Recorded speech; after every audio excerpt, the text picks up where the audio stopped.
Hey guys, what's going on? This is HD, and my voice, as you guys can probably tell, is progressively continuing to disintegrate.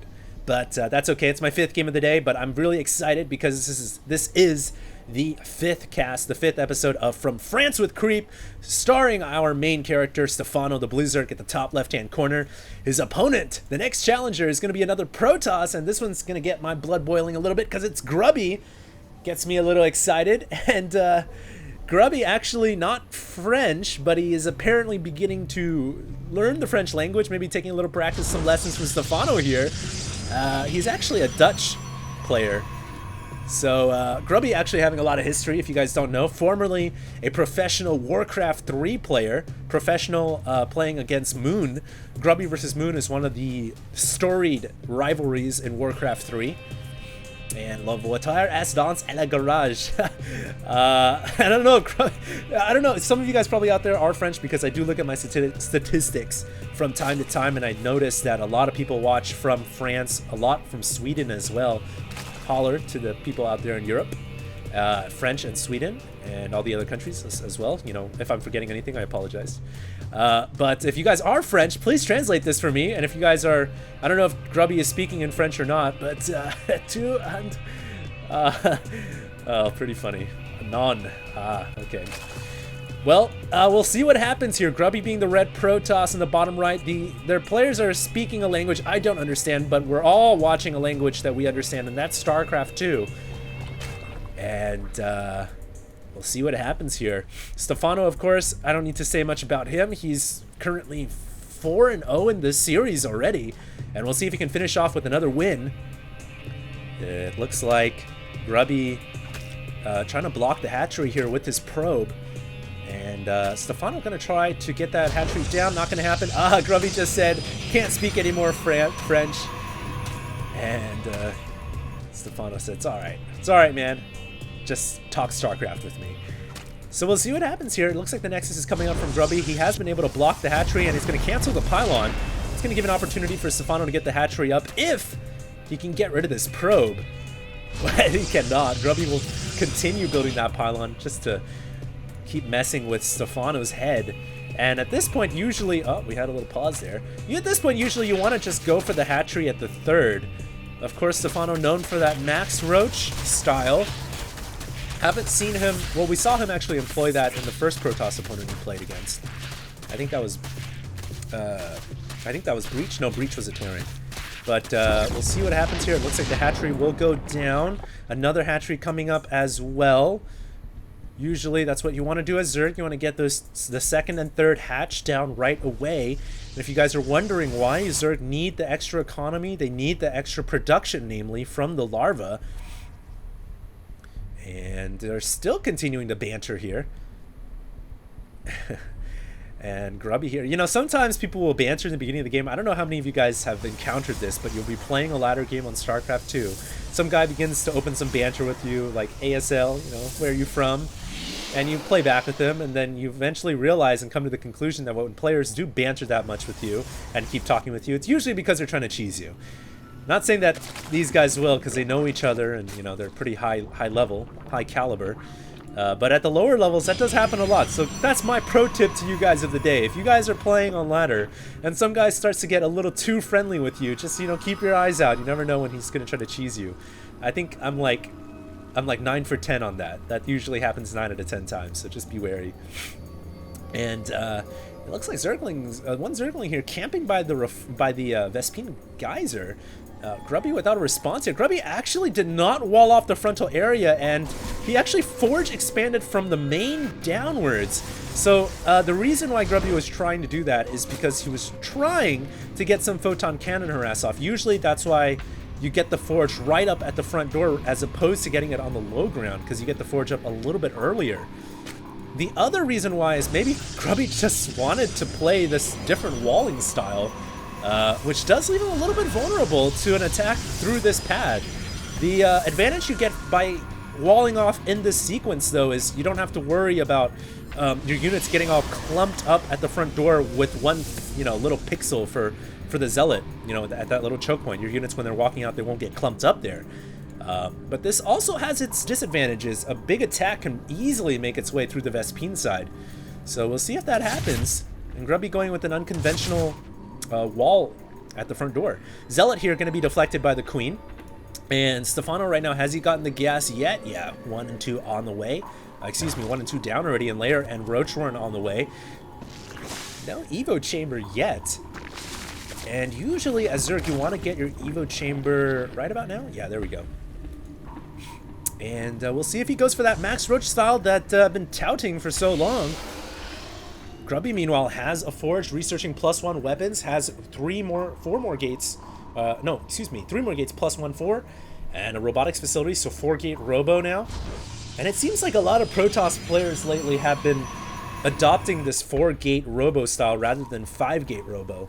Less production, but it does give you more economy. Gives you more flexibility with your tech as well. And pretty calm here. It's like the calm before the storm so far. Is Grubby going to be the first player to knock out Stefano? TLO was not able to maintain a perfect record in the Game of Drones. He went 7 and 2 total. Will Stefano drop a game to Grubby? We'll see or not. If he will, there's a Warp Prism making its way across the field right now. It is loaded with 3 sentries. He's going to actually deploy and warp in more units. 3 Stalkers added on here, so 2 Stalkers are going to be left behind. No, he's actually going to trade here and put 1 Stalker inside. And the rest are Zealots. Now going to fly in here, going to use the Zealots as a diversion on Stefano's creep, and now going to try to get the sentries on the high ground. Oh, I saw what he was trying to do there, but Stefano was all over it, had his Zerglings in position. And now the Zealots are going to be warded away by the Roaches. And what Grubby was trying to do there was distract with the Zealots in the creep, and if he could get the 4 sentries on the high ground, while all the forces were distracted over here, he could force field the ramp, keep all the Zerg units outside, and just warp in the rest of his army into the main, and he could perma-field this ramp right here with 4 sentries. So Grubby trying to go for a pretty gimmick attack, but Stefano sniffed it out. He sniffed it out, and he pretty much countered that very well. Now Grubby has got to make a decision. What is he going to do with this Warp Prism? He's also investing into a Colossus with Thermal Lance, Twilight Council on the way down as well. Now going to force field the forces outside of the 3rd expansion.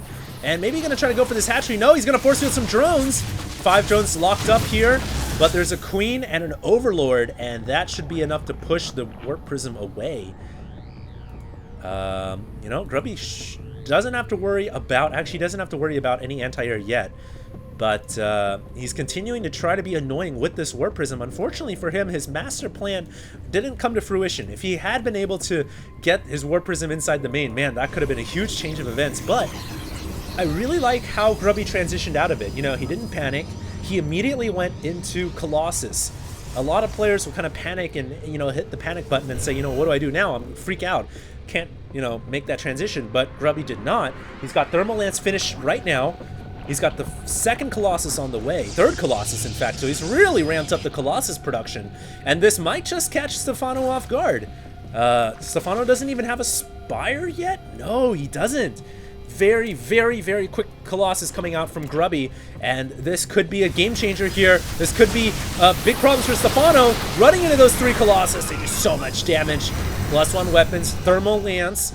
Grubby making a push now. He will have to break the Spine Crawler wall first. That's where Thermal Lance comes in. And Grubby, he can actually get up on the high ground here to further protect his Colossus. Now going to send everything in. He's just going to break these crawlers. He knows he's running out of time here. It's a window of opportunity to kill off the forces, but his sentries get surrounded. Got to run the sentries behind his army. He does just that. He loses 2. Meanwhile, a Warp Prism warping in Zealots over at this 4th hatchery, and we'll see what these Zealots can do.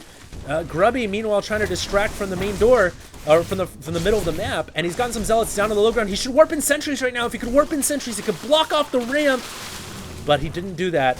Meanwhile, he was able to actually kill off a couple of drones. Just 2, nothing too serious, and there is an attack at the front door. Oh, what a fungal by Stefano. Stefano is just reacting to this so well, man. Not flinching at all, hasn't lost anything major. Now gonna fungal the Colossus. He's cleaned up the hatchery attack, and now he's gonna push these Colossus back. Oh man, Grubby in a lot of trouble. He's got 2 Colossus standing. He's got a Warp Prism. He can bring in reinforcements. He needs reinforcements now. Are his Warp Gates Chrono Boosted? No, they're not. They're still on cooldown. He can't summon reinforcements yet. He should be Chrono Boosting them. I think he will actually have enough to break this army. And here comes the Stalkers. Grubby tests the water. He sees the reinforcements arriving, and he will pull back. But, oh wow, we have Shift Q Blink coming in as well. Grubby gonna try to divert some of his forces into the upper area here. Now this time, will he bring in sentries or not? His Warp Gates once again on cooldown. He's not using Chrono Boost from his 2 Nexuses. They're actually full of energy. Grubby with a mental error, with a mechanical error actually. And now it's too late for the sentries. That Warp Prism will get picked off, and Grubby's hope here to take out this hatchery probably gonna fall along with that Warp Prism. He will have to bring everything out. He's going to try to retreat. Unfortunately, Colossus cannot run down a tier 2 cliff to the ground level. They have to kind of take the long way around. And they were able to escape out of there. But damn, Stefano, 191 supply now. And I don't know if Grubby can do it. I think he's going to give Stefano the 5th victory. Those roaches are scurrying up to the Colossus, and Grubby has to GG. Oh, Grubby. One chance, but you know what? Once again, running into the wall, the ZVP killer, the Protoss killer. And that is Stefano. Now let's just go ahead and take a look once again. If you guys, I don't know if you guys were able to catch my drift a little bit, but I'll briefly mention it again. The focal point, really, of this game, because it really could have been something different if Grubby had been able to pull off what he was trying to do. And this is what he was trying to do right here. Zealots distracting at the front door, hoping to draw all the Zerg forces out, and then bringing in the Warp Prism with 4 sentries. But man, Stefano, so prepared, knowing this strategy comes from Protoss, had the Zerglings ready to go.